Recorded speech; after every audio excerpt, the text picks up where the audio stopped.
Hello and welcome to my Project 2 15 puzzle game by Afton Goulding. The requirements for this project were to create a simple and efficient logic-based puzzle game that tracks statistics and saves them to a database. It includes a login and registration page that saves all the information and also displays notifications and logic for incorrect usernames or passwords.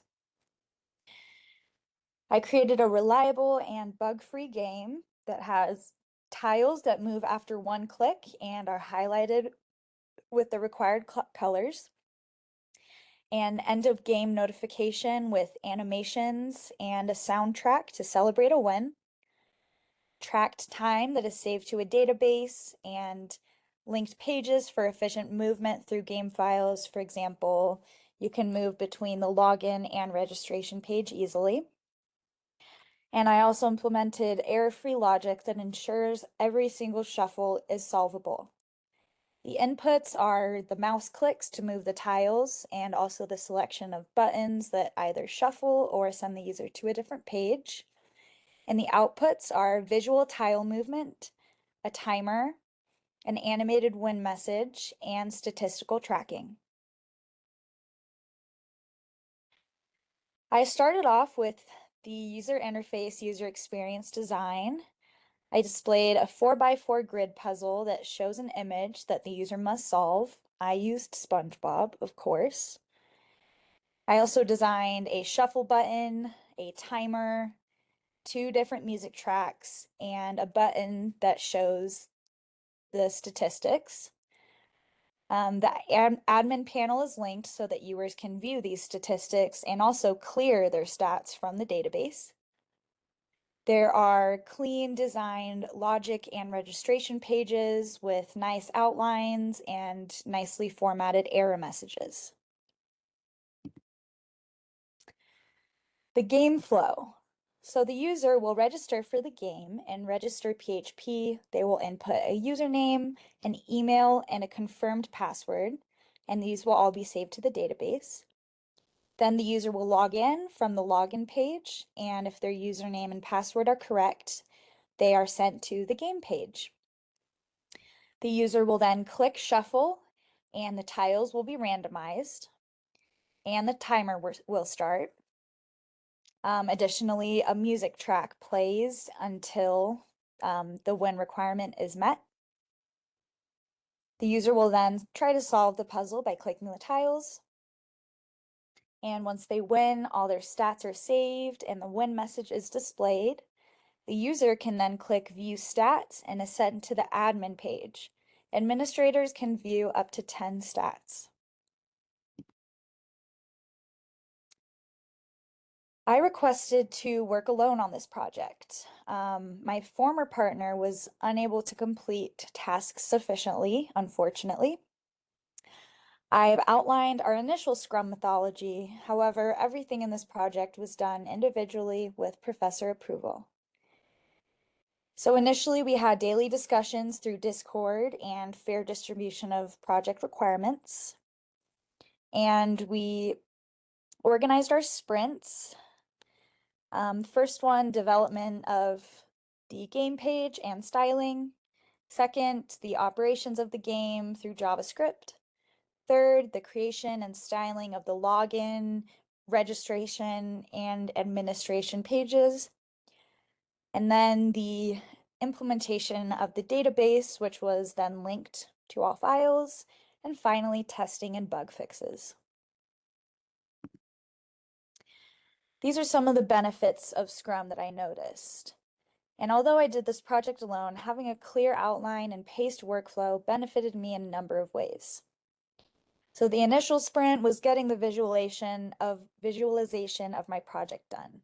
Creating the HTML and CSS helped me visualize what I was doing before going into the logic. The second sprint was completing the base game logic through JavaScript and making sure the game was fully functional before moving on to the databases and extra features. Finally, I included the extra features such as the win animation, the timer, administration panel, and database. And finally, bug fixes for styling and database logic.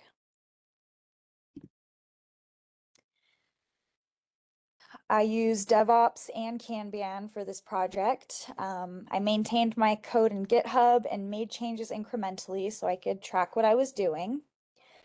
I also used the DevOps mindset by testing and coding simultaneously, which ensured quality and efficient debugging. I split up the tasks by front end, PHP and JavaScript backend, and finally the database integration.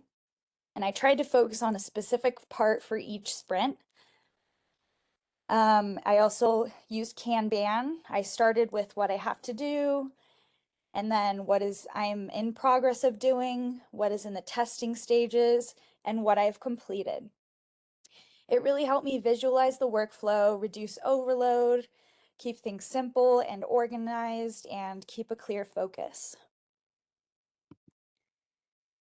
For the first code review, this is my moving tiles function. So it checks if the tile can be moved. Only tiles next to the blank space can be clicked. All other tiles show no effect whether you click on them or hover over them. And this is my check win function. So it ensures that all tiles are correct based on the win requirements. It checks if the puzzle has been solved. And once the puzzle has been solved, it stops the timer and calls the win message function. And the animated win message is displayed along with a fun little sound.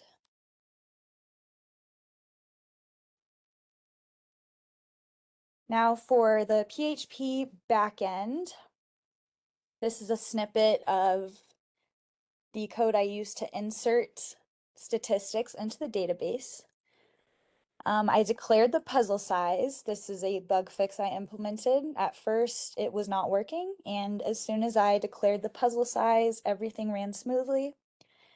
This will send all the data to the game stats table through MySQL. And the ISIISS,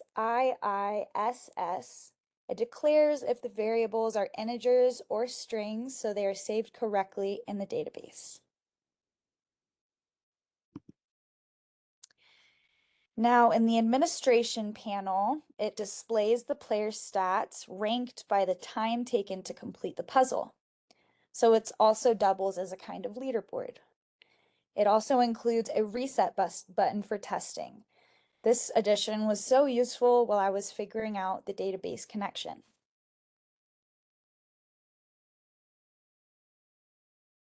My testing approach.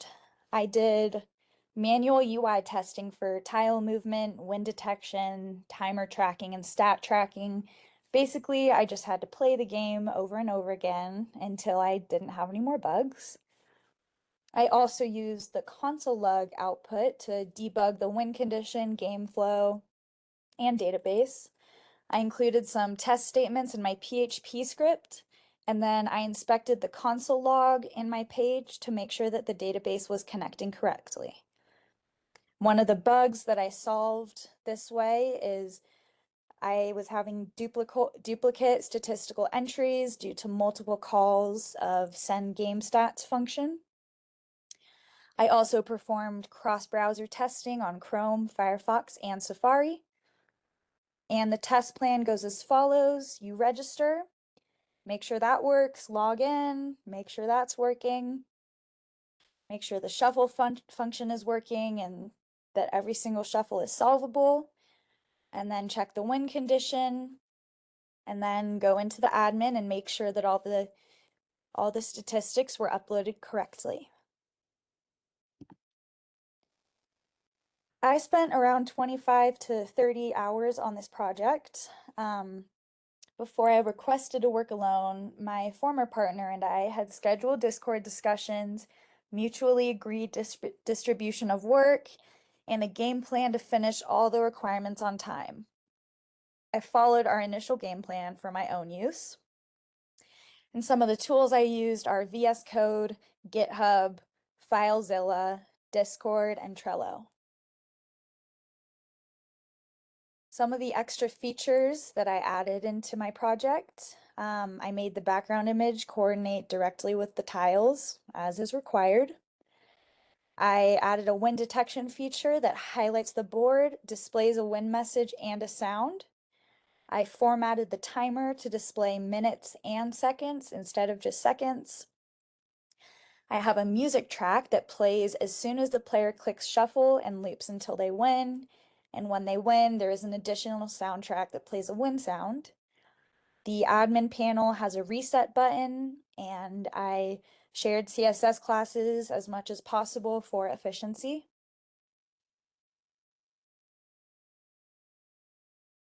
In summary, I created a fully working, full stack web game. I used PHP, MySQL, JavaScript, and HTML/CSS. I use Scrum and DevOps to outline my workflow, help with speed and debugging and testing, and keep the workload balanced. Kanban helped me visually track the workload, and I completed the design, development testing, and deployment individually. And here's the link to my finished project. Let's go test it out.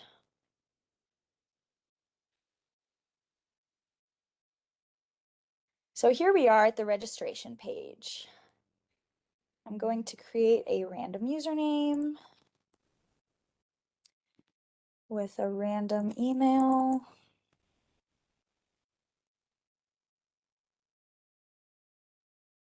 And a password.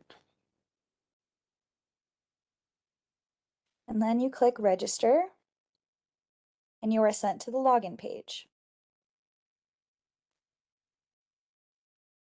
If I put in the wrong password, displays the incorrect password notification. If I use the wrong username, says users not found.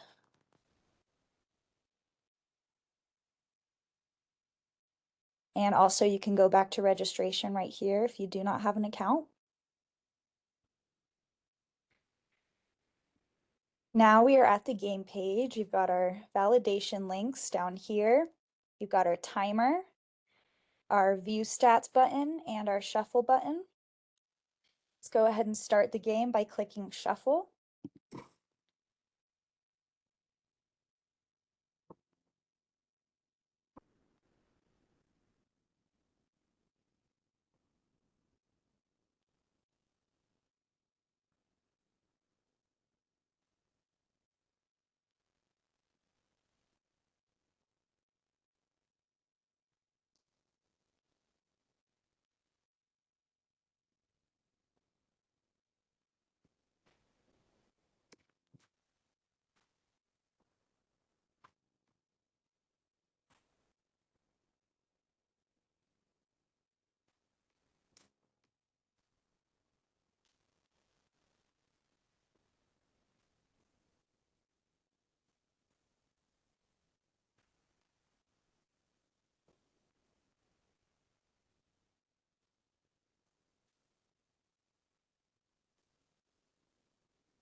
There we go. Puzzle is finished, and now we can view our stats. Here we are. This is the admin panel. It tracks the username, time taken, the amount of moves or clicks, and the date displayed. You can also reset the game stats by clicking this button. Thank you so much for watching.